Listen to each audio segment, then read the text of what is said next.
Hare Krishna, Namaste. Chapter 4, which is entitled as Jnana Yoga, Sloka 13. cātur-varṇyaṁ mayā sṛṣṭaṁ guṇa-karma-vibhāgaśaḥ tasya kartāram viddhy akartāram avyayam. Having heard from Krishna that there are no candidates, no possible candidates who can follow the nishkama karma yoga, which is also karma yoga in Krishna consciousness, the way that Krishna has explained, Arjuna became perplexed and he agrees to some point, but some questions raised in his mind. Number one, since it is going to be hard to find people who will be free of attachment to the results of their action, if they continue doing the way that they are doing, it will lead them to further karma, reactions to their actions. And therefore they can never get out of the samsara, the repeated cycle of birth and death. Number two, if there are no candidates to follow the system, the karma yoga, in the way you have explained, and which is also there in the scriptures, then what you are saying will be a waste because no one is going to do it. And what is the purpose of the scriptures? Because no one is going to follow the scriptures. So it's total waste. Number three, the path of bhakti yoga and jnana yoga seems to be leading towards liberation, but whereas the path of karma yoga leads to bondage. Does it mean that there is some inequality in your creation among these different paths? Number four,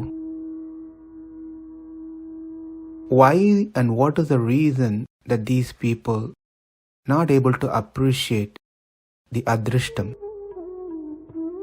Why do they get attracted to the drishtam? So in this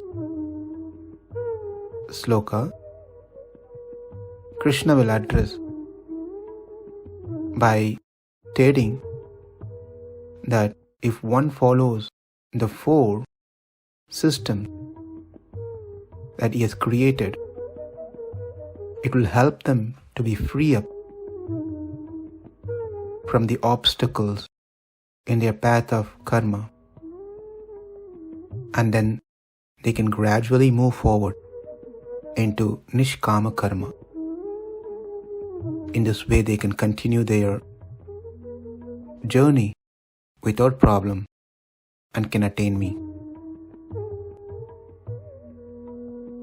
So here, let's address the last two concerns that Arjuna had, because they are easy and they have already been covered also. So the last two questions, the third question, the path of bhakti yoga and jnana yoga seems to give liberation, but the path of karma seems to be leading bondage. Does it mean there is some inequality in your creation among these different paths? The answer we have already discussed in chapter 3 in detail, how the karma yoga done with trividha tyaha, that is I am not the doer. I am not the proprietor. I am not expecting a result out of my action. This is called tyaga, trividha tyaga. If a person does yoga, karma yoga, in this way, that person will never get entangled into the karma. Therefore, the answer is there is no any inequality in the way that's been set, these paths, and karma yoga will give the same result of what the jnana yoga could give.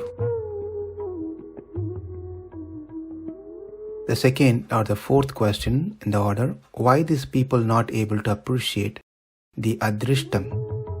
Why do they get attracted to the drishtam? So just to refresh, drishtam are the immediate results, adrishtam is a delayed result. The immediate results are the material ones where people get attracted, and people hardly get any attraction to the adrishtam, the results which will happen later, which is moksha, returning back to Krishna.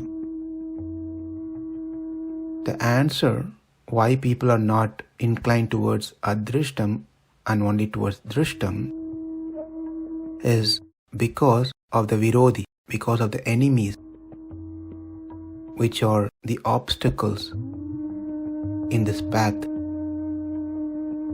And therefore, as long as they have this enemy on their way, which has been carried by their vasanas and the previous karmas, they are not able to discriminate things.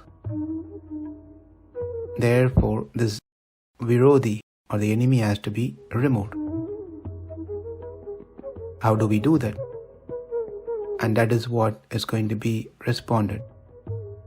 That by following the system that Krishna is recommending here in the 13th sloka, one will be able to get rid of this virodhi, the enemy, and they should be able to progress further.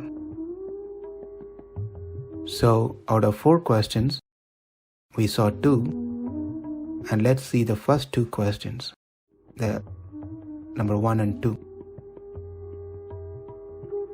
The first question, since it is going to be hard to find candidates who will be free of attachment to the results of their action, then no one is really going to follow what you're saying. Rather, it will lead them further into reaction. They are going to create more of karma. If they create more karma, it's going to accumulate, and then there's no way that they can get out of this. And they have to be born again and again and again to suffer and enjoy of their actions. And the second question, which is, if there are no candidates to follow, then what's the purpose of you speaking all those things? And what's the purpose of the scriptures, sastras? So having said, these are the 2 things we need to understand from this sloka. cātur-varṇyaṁ mayā sṛṣṭaṁ guṇa-karma-vibhāgaśaḥ tasya kartāram apimāṁ viddhy akartāram avyayam. cātur-varṇyaṁ, 4 divisions or classifications of this society. Namaste, Hare Krishna.